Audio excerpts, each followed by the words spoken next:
Olá, boa noite. Impasse entre União, Estado e prefeituras impede a abertura de unidades de saúde que estão prontas para funcionar. Representantes da montadora chinesa de caminhões Foton projetam para 2017 o início das operações na unidade de Guaíba. Com vitória no STF, Palácio Piratini ganha alívio no pagamento da dívida federal. Crise deixa comércio pessimista com o resultado das vendas para o Dia das Mães. E o projeto que aproxima a 7ª arte de estudantes da rede pública. Você vai ver agora os principais fatos do dia na capital e no interior do estado.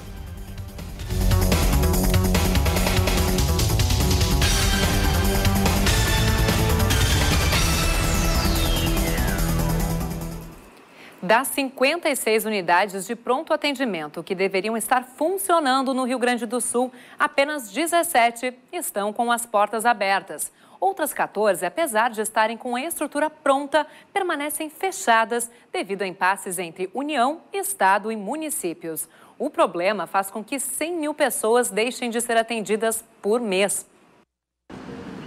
As UPAs foram criadas para prestar atendimento de média complexidade 24 horas por dia, 7 dias da semana. Um dos objetivos é desafogar as emergências dos hospitais. A UPA ela é um importante componente na rede de atenção à saúde, né, e ela vem com uma lógica de ser um serviço intermediário entre a atenção primária em saúde, que são oferecidas pelos postos, e pelas unidades hospitalares, que a porta de entrada são as emergências. Então, em horários que o posto não está aberto ou em condições que extrapolam a condição do posto de atender, esses pacientes viriam para atendimento na UPA. Mas em muitos municípios gaúchos, a população ainda não pode contar com as unidades de pronto atendimento.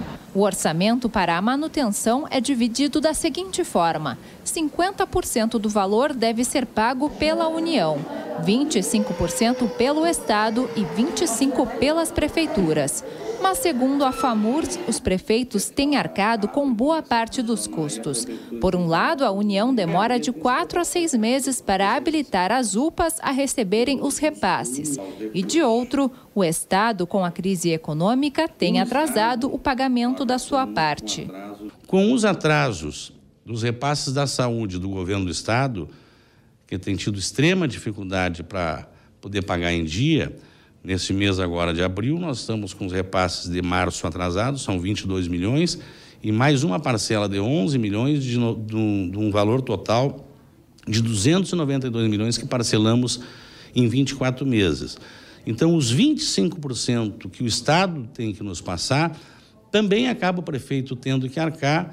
A Secretaria Estadual da Saúde garante que os repasses do governo do Estado estão em dia e diz que os exemplos das UPAs que estão funcionando mostram que é possível abrir as portas daquelas que ainda não foram inauguradas. As prefeituras precisam tomar a decisão e de colocá-las em funcionamento para que possam, então, se habilitar a receber os recursos do Estado e da União para funcionar. Algumas prefeituras não se sentem com coragem de assumir o compromisso agora, embora o compromisso já tenha sido assumido, né? E entendem que os recursos pactuados podem não ser suficientes para a manutenção. Como solução ao impasse, a FAMURS buscou o Ministério da Saúde para propor uma flexibilização das regras para permitir o funcionamento das UPAs. A abertura da unidade durante 12 horas e não 24, por exemplo, é um dos ajustes que podem permitir o custeio pelas prefeituras. Além disso, os Ministérios Públicos Estadual e Federal vão participar de negociações para buscar uma solução em cada município. Defensoria Pública do Estado faz mutirão para orientar a população de baixa renda sobre como defender os seus direitos na Justiça. O projeto Estender a Mão visita comunidades da capital com o objetivo de encaminhar uma solução jurídica para os problemas dos moradores. Este mês, o atendimento é no bairro Mário Quintana. Além de oferecer aulas de direito, o mutirão atende demandas diversas, como investigação de paternidade, dissolução de união estável e regularização fundiária. Com o financiamento liberado junto ao BNDES e a titularidade do terreno formalizada, as obras da nova fábrica de caminhões da Foton, em Guaíba, região metropolitana da capital, devem ser finalizadas em até 10 meses. Uma delegação de diretores chineses da empresa veio ao estado nesta terça-feira. Os compromissos começaram no Piratini, com o governador José Ivo Sartori e a delegação de chineses, entre eles o presidente da Foton Internacional, Shang Hui, confirmou a liberação da primeira etapa do financiamento pelo BNDES, tendo o Banrisul como repassador de 80 milhões de reais. O projeto total é de 250 milhões. Também está formalizada a titularidade do antigo terreno da Ford, em Guaíba. Assim, a montadora projeta ter as obras concluídas em 10 meses. Já a produção de caminhões, para não perder os incentivos tributários do programa Inovar Alto do governo federal, começou em Caxias do Sul. A delegação também visitou hoje a fábrica da Agrale, onde a montadora deve entregar os primeiros caminhões produzidos no Rio Grande do Sul. Tivemos um plano B, que era iniciar a produção de caminhões na fábrica, isso agora no mês de junho e julho. Não faltam dificuldades, sejam elas conjunturais, sejam elas estruturais, mas nós temos exemplos importantes de como essas dificuldades podem ser vencidas. A produção deve ser repassada para Guaíba quando a nova fábrica estiver concluída. Nós estamos tratando e mostrando o Rio Grande do Sul como um grande diferencial na atração dessas empresas de autopeças, né, que para nós é importante, fortalece a cadeia automotiva, como eu falei aqui, 12% do PIB é do setor do automotivo no Rio Grande do Sul, e nós queremos aumentar, gerando emprego, gerando renda, aumentando a capacidade de riqueza no Rio Grande do Sul. E uma liminar obtida no Supremo Tribunal Federal pelo governo gaúcho altera o cálculo da dívida do Estado com a União, reduzindo a parcela mensal em 280 milhões de reais. A decisão também impede que o Estado sofra sanções do governo federal, como o bloqueio das contas públicas em caso de não pagamento das parcelas. A decisão ainda não é definitiva, porque a União deve recorrer. O governador José Ivo Sartori falou hoje sobre os reflexos da liminar. Nós já pagamos até o final de 2015 e o começo de 2016 em torno de mais de 25 bilhões de reais. E ainda devemos quase 52 bilhões de reais. O que está decidido na liminar é de que poderá chegar a um ponto de que isto seja considerado quase que próximo do nulo, né? E se permanecer para sempre, vai significar em 12 meses o Estado não precisar recolher 3,2 bilhões de reais, que foi o que nós pagamos durante o ano de 2015 de prestação para a União. O governo do estado quitou no fim da tarde de hoje os salários de março dos servidores do Executivo. O pagamento foi possível porque as contas do Rio Grande do Sul foram desbloqueadas após a decisão liminar do Supremo Tribunal Federal sobre a dívida gaúcha. Este mês, os depósitos referentes ao IPVA também ajudaram a reforçar o caixa. Cerca de 40% dos servidores ainda aguardavam o pagamento integral dos salários. Pancadas de chuva a qualquer hora marcam a quarta-feira na região sul do estado. Em Bagé, mínima de 19 e máxima de 25 graus. A previsão para Pelotas é muito semelhante, com termômetros oscilando entre 21 e 25 graus. Rio Grande também registra pouca variação de temperatura, mínima de 21 e máxima de 24 graus. E ainda nesta edição você vai saber como funciona o projeto que leva o cinema para alunos da rede pública de ensino em Porto Alegre. E depois do intervalo, comece o projeto A Queda nas vendas para o Dia das Mães. Nós já voltamos.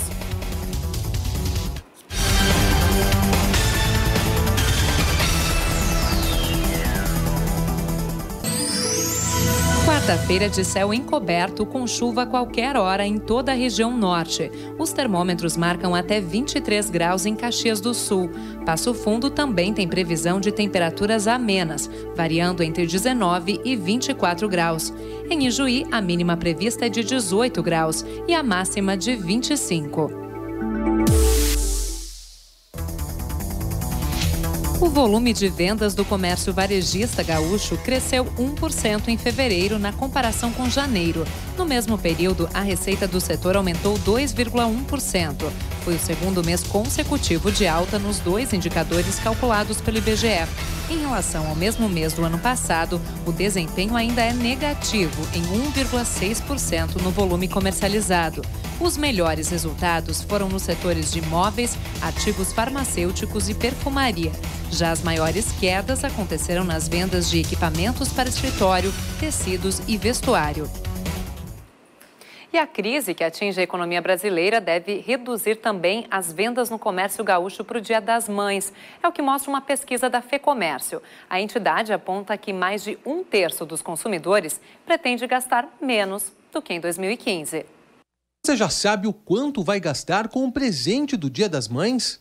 Não vou economizar, né? Mãe é mãe, é a única no mundo.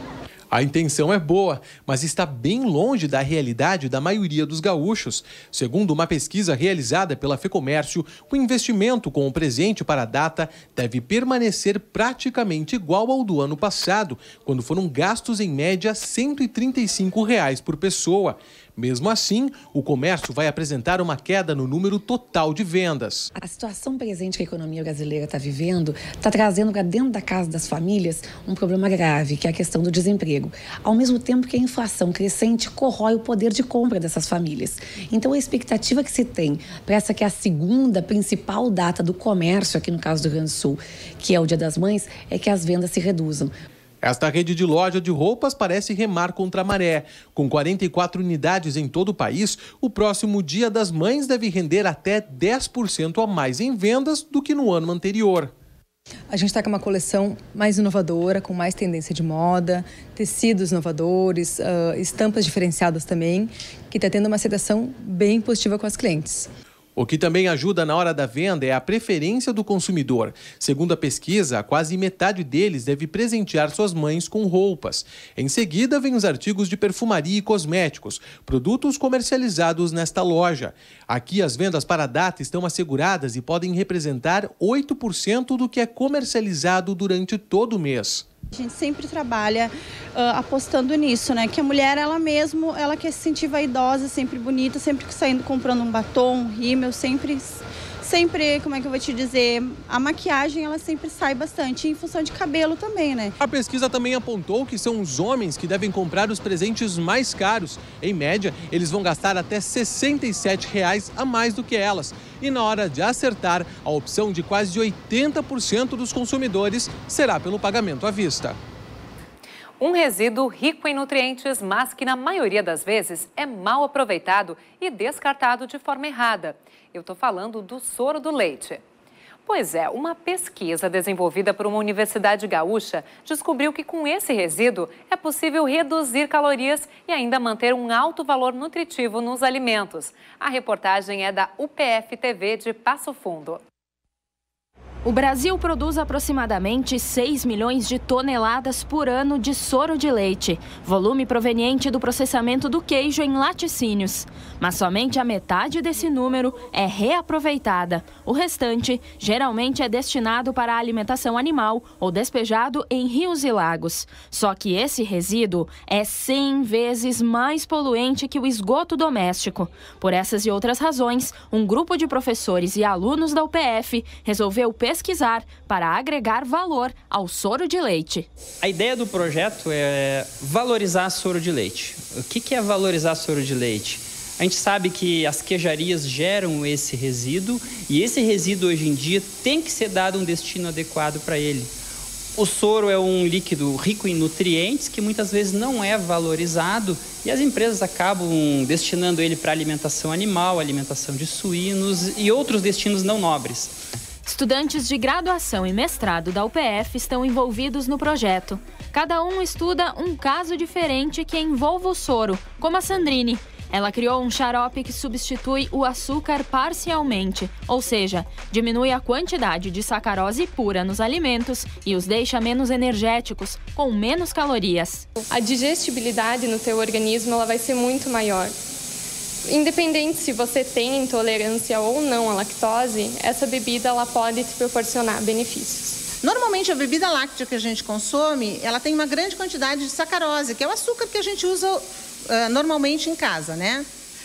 Esse xarope, que tem glicose e galactose, ele substituiu parcialmente ou até totalmente o açúcar. Então eu obtenho um alimento que não é tão energético, quer dizer, ele não vai engordar tanto, além de ele ser benéfico. A cada quilo de queijo fabricado, 9 litros de soro de leite são produzidos. Conforme a pesquisa do grupo, se esse volume todo de soro for transformado em xarope, ele pode ser utilizado para adoçar diversos alimentos, além das bebidas lácteas. Exemplos: sorvete, balas, leite condensado, doce de leite e até mesmo produtos da área da panificação. A comunidade se beneficia porque hoje nós precisamos de alimentos que sejam nutritivos e que atendam um determinado segmento da população que tem alergia, por exemplo, à lactose, que é o nosso caso. E aí uma corrente de soro hoje que vale 40 centavos, 30 centavos por litro, a gente consegue então melhorar o valor comercial deles, gerando também inclusive renda econômica, não só para a região, né, mas para todas as indústrias que processam queijo e geram o soro. O projeto deu tão certo que muito em breve a comunidade e as empresas vão ter acesso à tecnologia desenvolvida. Mais de 99% dos motoristas respeitam os limites de velocidade dos pardais no Rio Grande do Sul. Um levantamento do DAER mostra que em 2015 foram autuados apenas 0,17% dos veículos que passaram por rodovias gaúchas controladas por pardais. O estudo também revela que o número de acidentes caiu com a instalação de novos controladores de velocidade no final de 2014. Na IRS 122, a redução chegou a 76% nos pontos onde há monitoramento. A quarta-feira vai ser mais um dia de chuva na região leste, desta vez com previsão de trovoadas e raios. Em Porto Alegre, as temperaturas variam entre 22 e 27 graus. O clima não é diferente em Novo Hamburgo, onde os termômetros marcam até 28 graus. No litoral norte, além da chuva, são esperadas ainda rajadas de vento forte, mínima de 23 e máxima de 25 graus em Tramandaí. E depois do intervalo, conheça um projeto que aproxima alunos da rede pública de ensino da arte cinematográfica. É em instantes.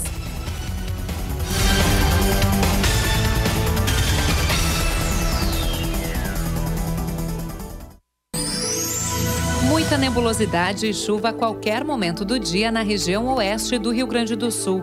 Amanhã, Uruguaiana registra mínima de 18 graus e máxima de 26.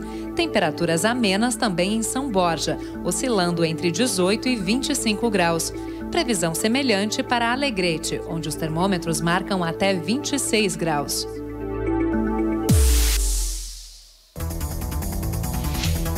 Queda nas tarifas de luz da AES Sul. A Agência Nacional de Energia Elétrica aprovou hoje uma redução média de 0,34% no preço cobrado pelo fornecimento da concessionária. O cálculo leva em conta os custos para a prestação do serviço. Os novos valores entram em vigor no dia 19 de abril. A AES Sul atende 1.300.000 consumidores de 118 municípios do Rio Grande do Sul. E termina hoje no Centro de Eventos da PUC a 29ª edição do Fórum da Liberdade. O tradicional evento é considerado um dos principais espaços de debate político, econômico e social da América Latina. Na entrada do evento, uma obra financiada coletivamente. O globo que Atlas, segundo a mitologia grega, leva nos ombros. Uma analogia aos indivíduos que sustentam o peso do Estado. O fórum tem como título, este ano, o questionamento: quem move o mundo? Para responder essa e outras perguntas, pensadores, jornalistas e lideranças políticas e empresariais. A gente teve uma preocupação muito forte em ter diferentes respostas, né? O Fórum da Liberdade, ele é um evento de debates. Então é essencial que nós tenhamos diferentes visões, né, para que cada um que esteja participando do fórum possa construir a sua própria resposta. Neste segundo e último dia de Fórum da Liberdade, cerca de 5.000 pessoas circulam aqui pelo Centro de Eventos da PUC. Foram 6 painéis e cerca de 23 palestrantes, entre eles o ex-presidente do Uruguai, Luiz Alberto Lacalle. Lacage é autor de ensaios e artigos sobre problemas políticos e econômicos do Uruguai e da América Latina. Para ele, o país vive um momento ruim, especialmente em relação à educação. A los chicos, tú le decís, ¿qué quieres ser cuando seas grande? Y el 7% dice, quiero ser empresario. Los demás quieren ser empleados del Estado. Entonces nos está faltando un impulso, alguien que enamore, que entusiasme. Y por otro lado, como se ha repartido el dinero, fíjate tú que la cuestión para los pobres en Uruguay no hay contrapartida. O fórum propõe debates com opiniões e vozes diversas. Entre elas, está do jornalista e escritor Leandro Narlock. Entre outros assuntos, ele ressaltou a interdependência de Estado e empresas. Esse conluio entre empresas e grandes empresas e políticos acontece no mundo todo, acontece na Europa também, nos Estados Unidos. E graças à Lava Jato, a gente tem que dar graças a Deus. Às vezes eu falo que devia ter um feriado nacional, a Lava Jato, ela rachou esse sistema, né? Ele é muito difícil de quebrar porque um lado alimenta o outro, né? Para ver vídeos e ter acesso a outros materiais do Fórum da Liberdade, basta acessar a página do evento no Facebook. Uma quarta-feira chuvosa em Santa Cruz do Sul, com termômetros subindo até os 26 graus. Chuva a qualquer hora também em Santa Maria, onde a máxima chega a 25 graus. A previsão é a mesma para a Cachoeira do Sul. As temperaturas por lá variam pouco, mínima de 21 e máxima de 25 graus. O Festival Escolar de Cinema, que este ano chega à sua 8ª edição, é uma das ações mais importantes do programa de alfabetização audiovisual. O objetivo principal do projeto é aproximar a arte cinematográfica dos estudantes e educadores da rede pública municipal.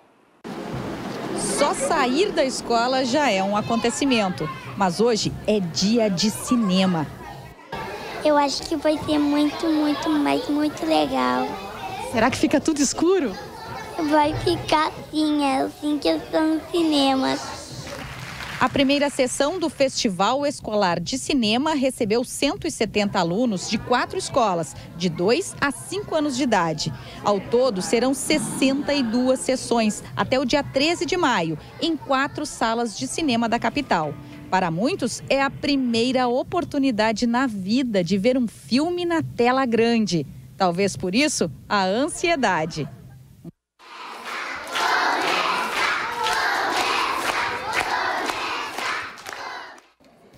Para praticamente todos, o tipo de filmes escolhido é completa novidade.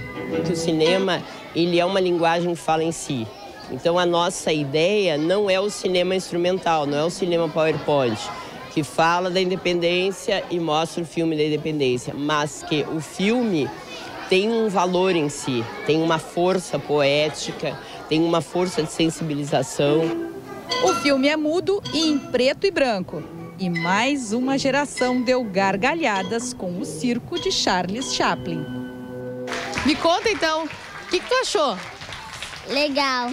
Engraçado ou não? Sim. O que tu achou mais engraçado? A parte que gira. Ele parecia o quê? Um palhaço caindo. As professoras receberam treinamento e o programa de alfabetização audiovisual vai continuar na escola, inclusive promovendo o retorno às salas de cinema, muitas gratuitas na capital. É super necessário, né, que eles possam, eu acho que entender o processo das coisas, porque hoje em dia é só apertar um botão a gente resolve, né? E para passar pelo processo de constituir, fazer um storyboard, poder fazer um roteiro, passar pelas dificuldades de executar um audiovisual e vir assistir tem um outro valor, né? Quando eles estão nas duas pontas do processo. Ainda há vagas para turmas de 6 a 8 anos e de alunos do ensino médio, agendando pelo telefone 3289-7460. Tá aí, cinema mais acessível a todos, principalmente dentro das escolas. Nós voltamos amanhã às 7 da noite com novas informações. Uma boa noite para você e até lá!